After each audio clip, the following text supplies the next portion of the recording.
Ciro Alves sudah menua dan tak setajam dulu. Performa menurun, apakah masih bisa jadi andalan di lini serang Persib? Bojan Hodak akui blunder fatal. Persib dibantai Persebaya 1-4. Apa yang salah? Begini fakta di balik kekalahan telak Maung Bandung. Mark Klok angkat bicara. Ini pesan emosionalnya untuk Bobotoh setelah Persib dibantai Persebaya. Simak videonya sampai selesai. Mimin akan bahas fakta menarik lainnya. Dan jangan lupa like and subscribe.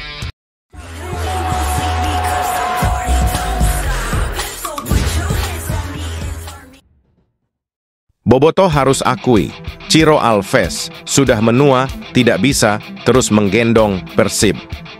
Salah satu sorotan lain dari laga ini adalah performa Ciro Alves yang semakin jauh dari harapan. Pemain asal Brasil ini kerap menjadi andalan Persib dalam beberapa musim terakhir, tetapi kali ini perannya tampak semakin terbatas. Usianya yang semakin menua membuat kontribusinya tidak lagi seefektif dulu. Di laga melawan Persebaya, Ciro terlihat kesulitan melewati pemain lawan dan beberapa kali kehilangan bola di area berbahaya. Kecepatannya yang dahulu menjadi senjata mematikan kini tampak menurun drastis, sementara ketajamannya di depan gawang juga tak lagi seganas dulu. Ciro memang pernah jadi pilar utama, tapi kita tidak bisa terus berharap dia selalu jadi penyelamat.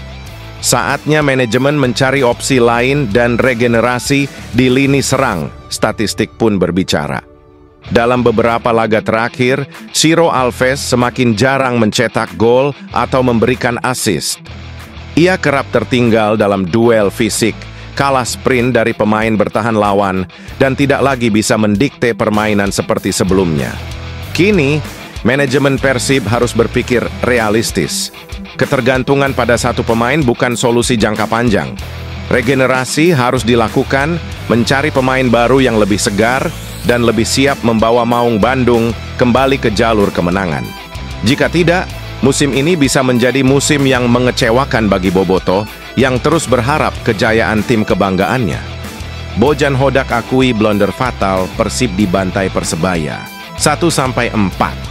Persib Bandung kembali menelan pil pahit setelah dihancurkan Persebaya Surabaya dengan skor telak 1-4 di Stadion Gelora Bung Tomo pada Sabtu, 1 Maret 2025. Kekalahan ini tidak hanya memalukan, tetapi juga menunjukkan keputusan kontroversial pelatih Bojan Hodak yang malah berujung petaka. Pelatih asal Kroasia itu mengakui kesalahannya dalam strategi yang diterapkan, terutama saat menarik keluar kiper utama Kevin Mendoza pada menit ke-78 dan menggantikannya dengan Sheva Sanggasi, seorang kiper muda yang bahkan belum pernah bermain di Liga 1. Keputusan ini terbukti fatal, karena tak lama setelahnya, Persib kebobolan 3 gol dalam hitungan menit. Saya mengambil risiko dengan memasukkan kiper muda dan bermain dengan 4 penyerang. Kali ini, risikonya tidak berhasil, ujar Bojan Hodak dalam konferensi pers pasca pertandingan. Bobotoh pun dibuat geram dengan keputusan aneh ini. Sejumlah komentar pedas membanjiri akun media sosial resmi Persib. Banyak yang mempertanyakan strategi Hodak yang tampak seperti perjudian tanpa perhitungan matang. Coach, ini bukan eksperimen pramusim. Jangan jadikan Persib kelinci percobaan, tulis seorang bobotoh di Instagram. Kami butuh poin, bukan drama. Fokus 9 laga tersisa. Jangan bikin blunder lagi, sindir yang lain. Jalannya pertandingan pun semakin menegaskan lemahnya strategi Persib malam itu.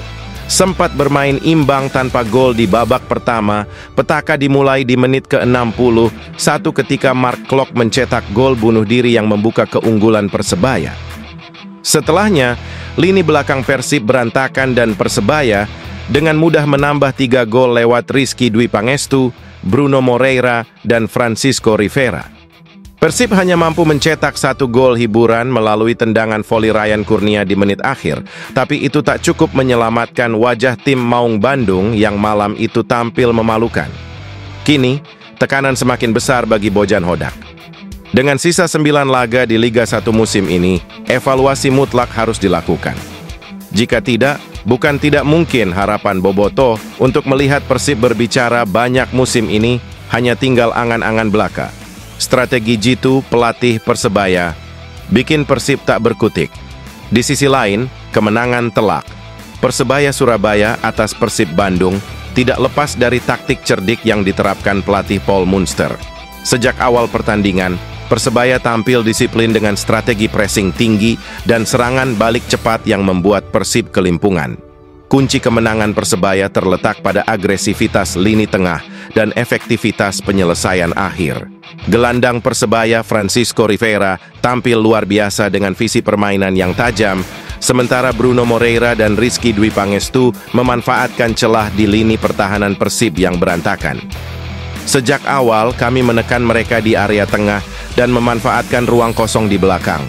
Kami tahu mereka akan mencoba menyerang, jadi kami manfaatkan kecepatan kami untuk menyerang balik, ujar Munster dalam konferensi pers usai pertandingan. Strategi ini terbukti efektif, terutama setelah Persib mencoba melakukan rotasi kiper di babak kedua. Persebaya langsung meningkatkan intensitas serangan, mengeksploitasi kelemahan pertahanan lawan, dan berhasil mencetak 3 gol tambahan dalam 15 menit terakhir. Keberanian Munster untuk tetap bermain menyerang meski sudah unggul juga patut diacungi jempol. Dengan kemenangan ini, Persebaya semakin percaya diri menghadapi laga-laga selanjutnya, sementara Persib harus segera berbenah jika tidak ingin kembali menjadi bulan-bulanan lawan. Ini pesan Mark Klok pada bobotoh usai Persib. Dikalahkan Persebaya gelandang Persib Bandung.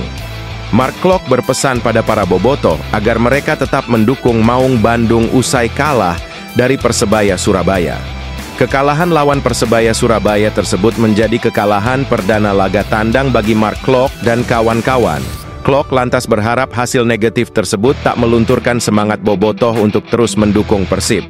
Saya harap para bobotoh tetap di belakang kami, tetap support dan tetap kompak. Ini hanya 1 game, masih ada 9 game lagi, kata Mark Klok selepas pertandingan. Seperti coach katakan, lebih bagus kami punya jarak 5 poin dari Dewa United. Tapi ini menjadi wake up call buat kami, buat semua, kami harus bangkit. Bekerja lebih keras dan semoga bobotoh tetap di belakang kami, lanjut Mark Klok. Satu hal yang pasti, kata Mark Klok, kekalahan 1-4 kali ini, tentunya semua orang menilai bahwa Persib bermain jelek. Tapi seperti coach bilang, sampai 0-1 itu tidak ada hal buruk buat kami. 30 menit pertama, kami mendominasi. Baru setelah 1 gol Persebaya, kami mengambil risiko. Jelas Klok. Kekalahan ini diakui Klok karena ada beberapa kesalahan yang dilakukan Persib seperti finishing dan counter attack, dan Persebaya Surabaya bisa mencetak gol luar biasa. Inilah sepak bola, pasti semua pemain di locker room marah dan sedih. Tapi ini sepak bola, kami harus bangkit lagi di laga sebelumnya. Kami harus perbaiki dan kami harus move on, tegas Klok. Meski kalah, Persib tetap berada di posisi pertama klasemen sementara BRI Liga 1 2024-2025 dengan poin 51 setelah melewati 25 pertandingan.